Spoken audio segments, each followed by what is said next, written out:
Hello friends, I am Anil Aitan. Class 10th NCERT mathematics के इस नए वीडियो में आप सभी का स्वागत है।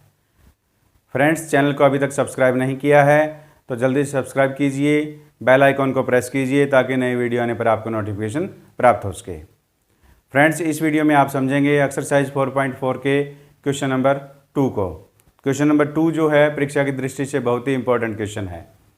तो क्वेश्चन नंबर 2 में क्या पूछा गया है, निम्न प्रत्येक द्विघात समीकरण में k का मान ज्ञात कीजिए। हमें किसका मान ज्ञात करना है? k का, कि उसके दो बराबर मूल हों। कंडीशन ये दी गई है कि द्विघात समीकरण के मूल बराबर हों, दोनों मूल बराबर होने चाहिए। उसी कंडीशन को लेकर के हम k का मान ज्ञात करेंगे। तो पहला भाग है, पहले भाग में दी गई समीकरण हमारे पास क्या है, 2x² + kx + 3 = 0। तो इसकी ये जो द्विघात समीकरण दी गई है, इसकी द्विघात समीकरण के व्यापक रूप से तुलना करने पर हम a का मान ज्ञात करते हैं। तो a = किसके होता है? x² का कोएफिशिएंट कितना आएगा? 2। b होता है x का कोएफिशिएंट कितना है? k। और c होता है कांस्टेंट टर्म 3। अब कंडीशन क्या दी गई है, क्योंकि दी गई द्विघात समीकरण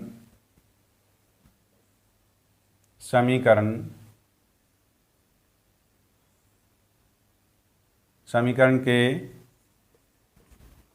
दो बराबर मूल हैं,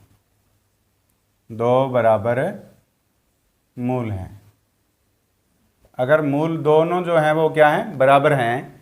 तो मूल बराबर होंगे तो कंडीशन क्या होगी इस प्रकार, d बराबर किसके होगा? 0 के। और d किसके बराबर होता है? b² - 4ac = 0 यहाँ पे दी गई है।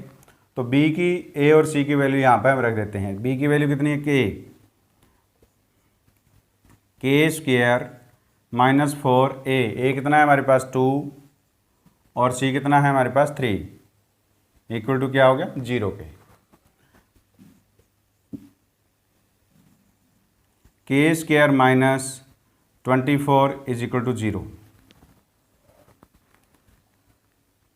तो k² = 24 को हम राइट हैंड साइड ले जाएंगे तो किसका हो जाएगा? प्लस का। तो k की वैल्यू कितने आ गई? ±√24। इसको हम सिंप्लीफाई करेंगे तो 4 को स्क्वायर रूट से बाहर निकालें तो क्या आएगा? 2 ±2 √6 आता है। k बराबर कितना आया? ±2 √6। तो इस प्रकार हमने पहले भाग के अंदर जो k का मान पूछा गया था वो हमने ज्ञात किया। क्वेश्चन नंबर 2 का सेकंड पार्ट में जो द्विघात समीकरण दी गई है वो क्या है, kx × x - 2 + 6 = 0। पहले हम इसको सिंप्लीफाई करते हैं तो क्या आएगा, kx की मल्टीप्लाई करेंगे x से तो क्या है? kx² - kx की -2 से मल्टीप्लाई करेंगे तो क्या आएगा? -2kx + 6 = 0। अब ये जो द्विघात समीकरण आया है, द्विघात समीकरण के व्यापक रूप से तुलना करने पर हम a b c की वैल्यू ज्ञात करते हैं। तो x का कोएफिशिएंट क्या है? k। ये किसकी वैल्यू होती है? a की। तो a = k। और b = क्या होता है? x का कोएफिशिएंट कितना है? -2k। और c = कितना है? 6। ये हमारे पास आ गया। तो अब कंडीशन क्या दी गई है, क्योंकि दी गई द्विघात समीकरण के दो बराबर मूल हैं। यदि मूल दोनों बराबर हैं तो इस प्रकार d = कितना हो जाएगा? 0। और d को हम किसके इक्वल लिखते हैं? b² - 4ac = 0। ये हमारे पास आ गया। अब इसमें b, a और c की वैल्यू जो यहाँ से हमने निकाली है वो यहाँ पे पुट कर देते हैं। तो b की वैल्यू कितनी है? -2k का होल स्क्वायर -4a। a कितना दे रखा है हमारे पास? k इंटू c कितना है हमारे पास? 6। ये सब की वैल्यू किसके इक्वल है? 0 के इक्वल है।